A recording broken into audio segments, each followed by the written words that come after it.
Assalamualaikum warahmatullahi wabarakatuh. Nama saya Dimas Arya dengan NIM 0701202061. Saya dari kelas Ilkom 5, jurusan Ilmu Komputer, Fakultas Sains dan Teknologi, UIN Sumatera Utara. Saya akan membawa materi tentang kutipan. Pengertian kutipan merupakan suatu kalimat yang berisi gagasan, ide, atau pendapat seseorang yang dijadikan bahan acuan yang diambil dari berbagai sumber, baik media cetak, online, atau audio. Kata kutipan sendiri berdasarkan KBBI memiliki arti pungutan atau petikan.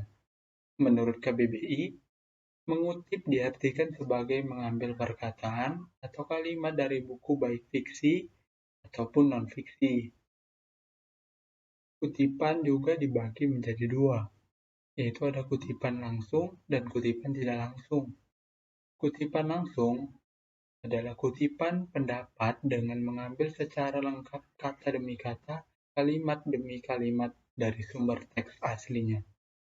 Kutipan secara langsung secara utuh mengutip yang akan dijadikan rujukan, sedangkan kutipan tidak langsung merupakan pinjaman pendapat yang mengambil inti sarinya saja.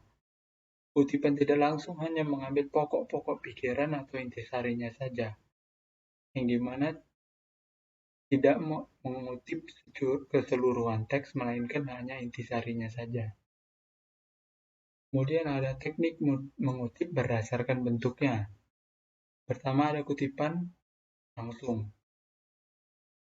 Kutipan langsung untuk teks yang tidak lebih dari 4 baris, maka dapat melakukan langkah berikut. Yang pertama, kutipan terintegrasi dengan teks. Yang kedua, kutipan diawali dan diakhiri oleh tanda kutip. Yang ketiga, jika teks utama ditulis dengan 2 atau 1,5 spasi. Begitu pula dengan kutipan yang akan kita kutip ditulis 2 atau 1,5 spasi juga. Hal yang sama jika terjadi ketika teks utama 1 spasi, maka ditulis 1 spasi. Yang keempat, mencantumkan sumber referensi. Untuk teks yang lebih dari 4 baris, maka yang akan kita lakukan adalah yang pertama, kutipan dipisahkan dari teks utamanya. Yang kedua, kutipan tidak diawali dengan tanda kutip. Kutipan ditulis 1 spasi walaupun teks utama 2 atau 1,5 spasi. Hal-hal yang harus diperhatikan dalam pengutipan langsung.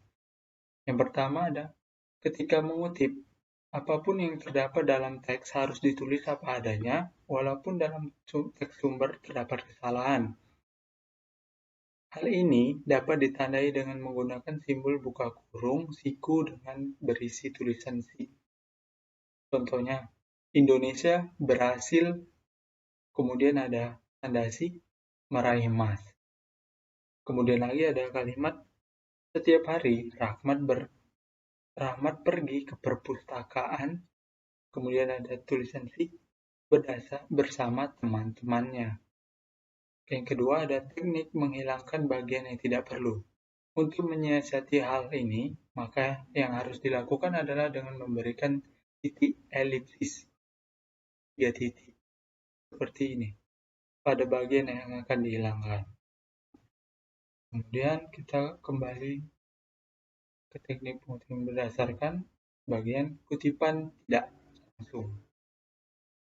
Kutipan tidak langsung, karakteristik kutipan tidak langsung berbeda dengan kutipan langsung. Hal ini dapat dilihat dari teknik penulisannya. Yang pertama, terintegrasi dengan teks utama. Yang kedua, ada teks diapit oleh tanda kutip. Yang ketiga, teks kutipan sesuai dengan teks utamanya. Jika 1 spasi, maka 1 spasi. Begitu juga pun ketika 1,5 spasi atau 2 spasi. Kemudian mencantumkan sumber kutipan. Teknik mengutip berdasarkan sumbernya. Yang pertama ada body note. Body note atau catatan dalam tubuh dilakukan ketika penulis mencantumkan sumber kutipan setelah selesainya sebuah kutipan dengan menggunakan tanda kurung. Dalam catatan tubuh sendiri ada 3 unsur, yaitu nama pengarang, tahun terbit, dan halaman. Untuk nama pengarang cukup ditulis dengan akhiran saja dan ditulis tanpa gelar. Untuk tahun terbit, yang ditulis adalah tahun terbit yang ada pada katalog buku yang lazim ada pada awalan sebuah buku. Adapun halaman yang akan ditulis adalah halaman teks yang dijadikan rujukan, bukan halaman karangan kita sendiri. Kemudian ada footnote. Catatan footnote atau ada catatan kaki adalah daftar keterangan khusus yang ditulis di bagian bawah setiap lembaran atau akhir bab karangan ilmiah. Catatan kaki sendiri biasanya digunakan untuk memberikan keterangan dan komentar, menjelaskan sumber kutipan, atau sebagai pedoman menyusun daftar bacaan atau bibliografi. Catatan kaki dicantumkan sebagai pemenuhan kode etik yang berlaku sebagai penghargaan terhadap karya orang lain. Unsur-unsur catatan kaki sendiri, yang pertama ada nomor petunjuk. Nomor petunjuk letaknya di awal dengan bentuk angka Arab yang menggantung di atas dan berurutan secara berkesinambungan. Yang kedua ada nama pengarang. Nama pengarang ditulis seperti biasa, tidak dibalik, dan dengan gelar yang tidak dicantumkan. Yang ketiga ada judul karangan. Judul jika bersumber dari buku, maka judul tersebut dicetak miring, dan jika bersumber dari majalah, koran, atau internet, maka dengan tanda kutip.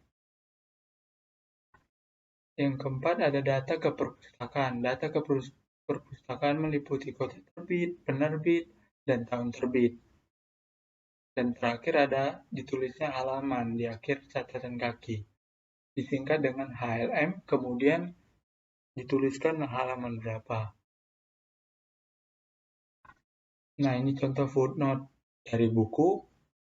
Nah, diawali dengan tanda dengan angka di depannya, kemudian nama penulis tanpa dibalik, kemudian ditulis judul bukunya, tempat terbit, kemudian tahunnya, dan halaman berapa.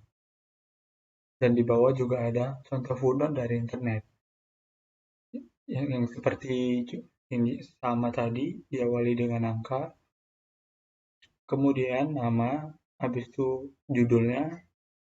Yang berbeda hanyalah di link. Di sini dicantumkan link dan diikuti pada akses. Kita mengakses website tersebut, habis itu dituliskan pukul berapa. Itulah penjelasan dari saya, lebih dan kurangnya saya mohon maaf, kepada Allah saya mohon ampun. Assalamualaikum warahmatullahi wabarakatuh.